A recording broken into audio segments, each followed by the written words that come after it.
পরিবারকে নিয়ে সেখান থেকে চলে যায়। ধীরে ধীরে ভিড়টাও ফাঁকা হয়ে যায়। রাত্রি তখন ক্রমশ গাঢ় হচ্ছিল। আর কয়েক প্রহর বাদেই কৌশিকী অমাবস্যা লেগে যাবে। আমি তখন আমার বিশেষ তন্ত্র আসনটি প্রস্তুত করতে ব্যস্ত। নিশিরাত তার উপর বসেই মা তারার সাধনা করব।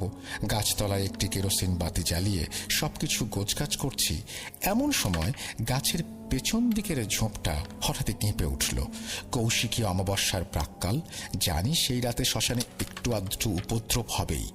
কত শত হাঁকিনি, ডাকিনি, যক্ষিণী, যোগিনী, প্রেত পিশাচ নেমে এসেছে এই শ্মশানে। সেই রাতে যারা মায়ের সাধনায় শ্মশানে আসে তাদের টুকিটাকি বিরক্ত করে। সেদিনও আমার মতো আরো ২-৩ জন সাধক তারাপীঠের মহাশ্মশানে উপস্থিত ছিলেন। তারাও শ্মশানের অন্যান্য দিকে নিরিবিলিতে নিজেদের সাধনার জন্য প্রস্তুত হচ্ছিলেন। যাই হোক, আমি সেদিকে গুরুত্ব না দিয়ে আবারও আমার আয়োজনে মন দেই। কয়েক মুহূর্ত পর দেখি একটি শুকনো ডাল অন্ধকার থেকে ছুটে আসে। গাত্রবন্ধন আমার আগেই করা ছিল।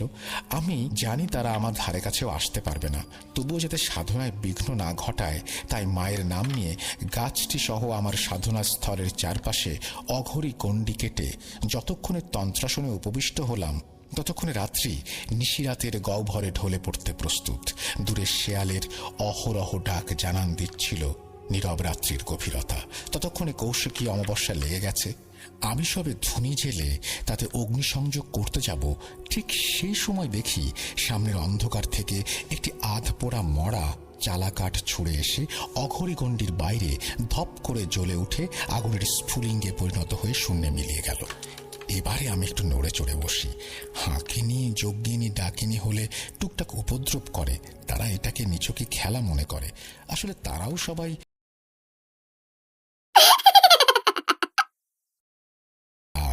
কিন্তু সেই মুহূর্তে যা ঘটেছে তা তাদের কাম্য নয়। কেউ চাইছে না আমি আমার সাধনায় সফল হই।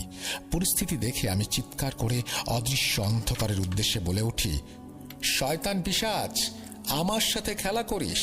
সাহস থাকে তো অঘরী গণ্ডির ভেতরে প্রবেশ করে দেখা। এই বলে 10 মহাবিদ্যাকে স্মরণ করে তন্ত্রাচারে মন্ত্র পাঠ শুরু করি। আর কোনো সমস্যা হয়নি। খালি মাঝে মধ্যে অন্ধকারে ২-১বার দানবীয় গর্জন ভেসে ওঠে। সেটাও ভোর রাতে একটি অলৌকিক ঘটনার পর বন্ধ হয়ে যায়। ওটা যে কি তা বোঝা বা বোঝানোর মতো জ্ঞান ভাষা আমার কাছে নেই।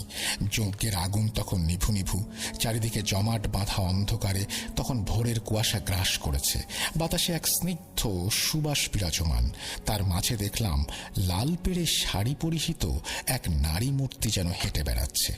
ঠিক বলতে পারবো না সেই ঘন কুয়াশার বেড়া চালে কতটা স্পষ্ট দেখেছি, তবে একজোড়া যে নুপুরের ছনছন শব্দও শুনেছিলাম তা পরিষ্কার এখনো আমার কানে স্পষ্ট। এসব কিছুর ব্যাখ্যা আজও আমার কাছে নেই, তবে সেসবের মাঝে যে অলৌকিক বিষয়টি ঘটেছিল তা হল অকস্মাৎ সদ্য ফোটা একটি জবা ফুল উড়ে এসে আমার হাতের ওপর পড়ে। তোমরা হয়তো বলবে, এতে অলৌকিকতার কি আছে? আছে।